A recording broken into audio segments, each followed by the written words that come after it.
Hey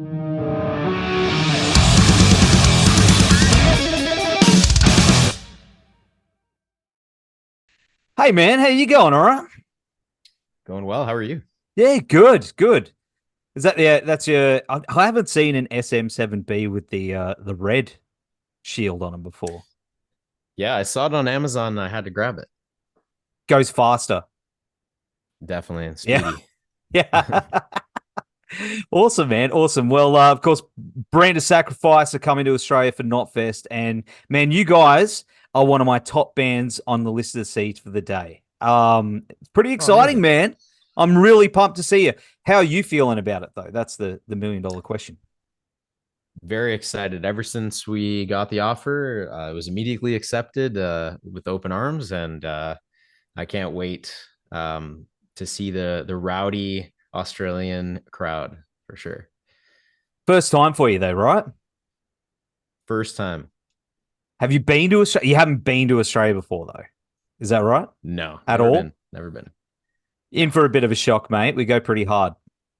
So. Okay, that's good. Well, you've also got some sideshows with Lamb of God, and man, that's going to be pretty amazing too. Were you a fan of those guys growing up? Have you played with them before? Never played with them, and definitely a fan. Ashes in the Wake for sure, and Laid to Rest, covering that as a kid and whatnot. So it's going to be exciting for sure to see them up close. I've seen them live before, but I've never seen. I won't be able. I've never seen them side stage or anything like that. So It's going to be a bit mind blowing for you. Like, definitely. do you get a bit of a buzz? Like, because I mean, you out there, you're playing with a bunch of your heroes. I'm guessing. Have you had moments like that where you're like, it's you. It's now you're not on the CD cover. You're like in the flesh, standing right here talking to me. Have you had any of those moments? um, you know what?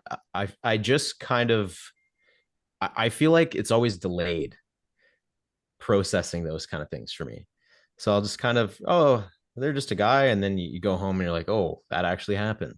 You Yeah, know what I mean? So, yeah. um, and it's very cool to see people you grew up with and looked up to, but now you're almost peers in a way, playing on the same festival. So it's a very cool feeling. And man, the festival itself, you've got man, Lamb of God, of course, Pantera, The Who, Thy Art, our very own Thy Art is Murder, and Mhm. Disturbed as well, and heaps more. Any of those bands you're keen to sort of see when you're not playing? Definitely. No, Thy Art, we've toured together. Mm. Great guys. So I'll definitely check them out. I've seen them many times, but I haven't seen them with a new singer. So looking forward to that. And Mm. Disturbed, of course, I got to see Down with the Sickness live. I've never seen it. And Pantera are, absolute OGs. So never seen Pantera as well. So be interesting to see them. Me either. And I think I'm really excited about that. Like, seeing Phil and Rex with one who I consider one of the greatest drummers in metal, Charlie from Anthrax, and Zach Wild. I think it's going to be something real special. I think it might be, you might look over and see me getting a little tear when they're playing, like, you know, fucking Hostile or something. They'll be like, where's this guy crying? It's like, man, I never thought I'd get this chance. So it's going to be pretty good, I think. Yeah. I think so. I think you're right. Yeah, yeah, yeah, absolutely. But your latest single Purge came out in December, and listening to it, it feels like that it really signifies the next evolutionary step in the genre.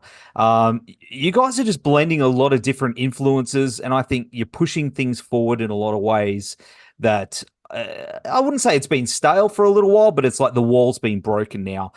Do you feel like there's an overall change in the game happening right now in the deathcore genre?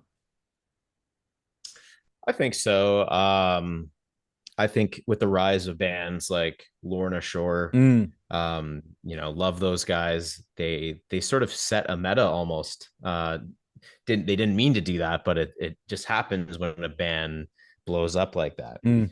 When they have a meteoric rise, a lot of people want to sort of try to ride that wave if they can. So we saw a lot of Blackened deathcore in the past couple of years, and I think now you're seeing more bands hit the OG sound, kind of your old Suicide Silence from the late 2000s before there was more genre melding, or you've got bands Mm. like my band or Shadow of Intent. That's Shadow of Intent's got like the symphonic aspects, but I think there's something different that's going to happen soon, and there's going to be a bit of a change, and I'm not sure what it's going to be yet, but it's going to be something a little different, add some new flavor to the mix in the deathcore world. I agree, man. I can feel it. Like with stuff that's coming through my inbox, I'm starting to see some different flavors here. It's exciting, man. It's a really exciting time for the genre. And of course, I mean, you did a collab with We Came as Romans too. Mm-hmm. Are you seeing that a lot more as well? Like people working together and sort of trying to cook up something fresh there?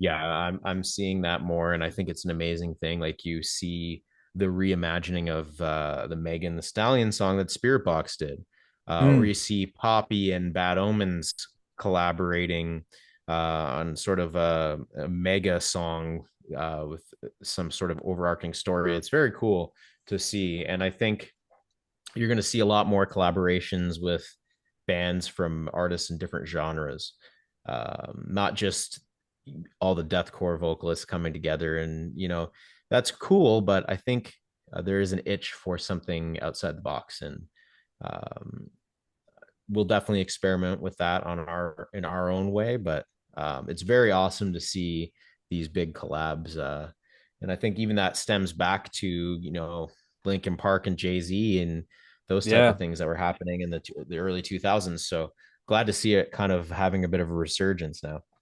Absolutely, man. Absolutely. And, vocally as well, metal has evolved and come a long way with, the sounds and techniques that guys like yourselves are able to make with, the tongue contortions and the mouth shapes. It's absolutely broken new ground and not just the caveman shit anymore. I'm one of those old school caveman death metal singers that I see what you guys do and go, oh man, I've got to expand my musical horizons. But, do you feel like there is still more ways that you are discovering to do it than the traditional way since these techniques are being passed along? Have you discovered certain things yourself? I think there's always something new to be learned or experimented on. But one thing that I think to pivot from that a little bit is because we've seen a lot of vocal gymnastics lately in our genre of Hmm. deathcore, I guess you could say, and a little bit in metalcore too. But I think there still will still always be a part of deathcore, because what deathcore is vocal centric a lot of the time. But I think what people have to say is going to become a lot more important moving forward than the noise that's made. I guess there'll still be moments for noises, but I think people are looking to hear about what you have to say, and to how you want to express yourself. So I think that's going to be a little bit of a shift that's coming. Absolutely, absolutely. And but who were your guys or girls? When you started singing, who were the ones that sort of really broke that ground for you? Um, I always looked up to Mitch, Suicide Silence, Phil Bozeman, Whitechapel. Um, on like the metalcore side of things or Mm, post hardcore, I loved Johnny Cragg back in the day, early Dance Gavin Dance. Um, those guys, and I, I was a big fan of August Burns Red growing up as well, yeah, and I think I resonated with that band lyrically a lot as well. So it's like a combination of vocal skill and then lyrical prowess. So those were all the ones that kind of hit for me growing up and when I was, young guy in high school and taking the music. and now you're that guy for up and comers. Now, are you finding that you're getting these kids at shows that are, you know, wanting to learn from you and sort of asking you the questions? about techniques and how to progress as a vocalist, and sharing maybe even how your lyrics have affected them. You know.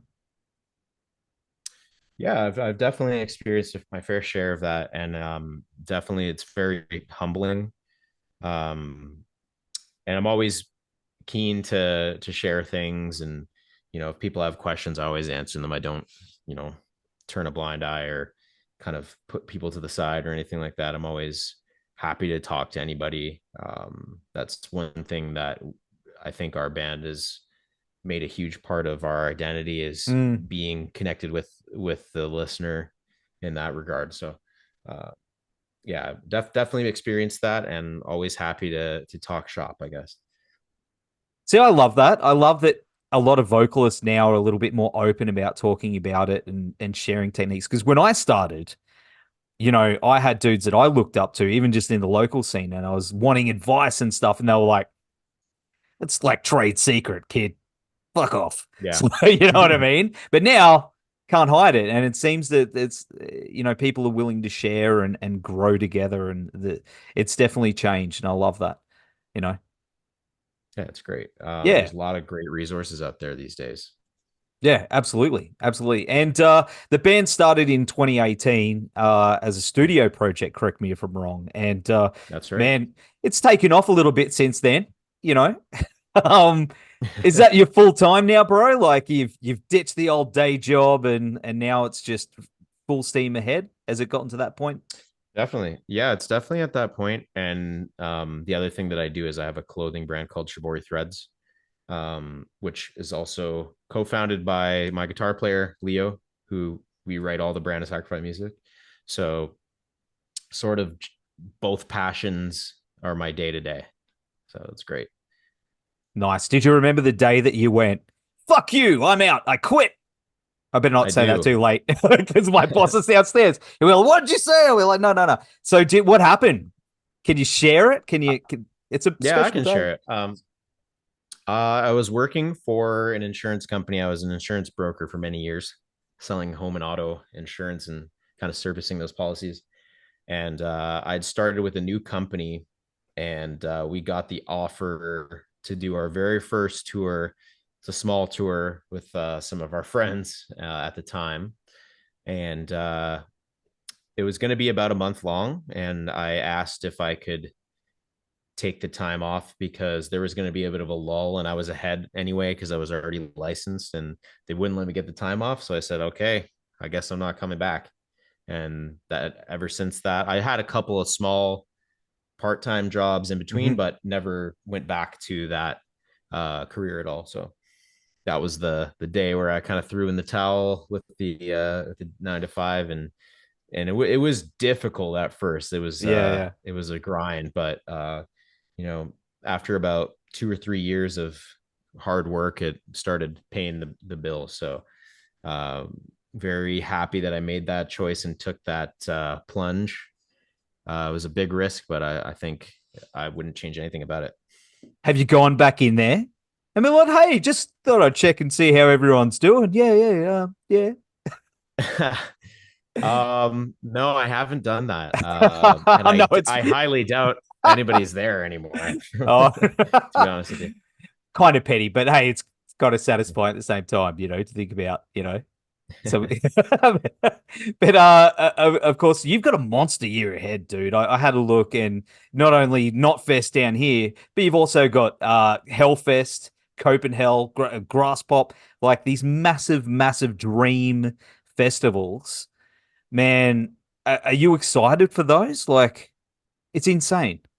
Oh, super excited. We did our first run of festivals last year. We did the second half of European festivals, and that was an absolute dream. I just can't wait to play these, especially download. That's going to be an awesome Oh one. man. Um, festivals are great, and it's a whole other animal, that's for sure.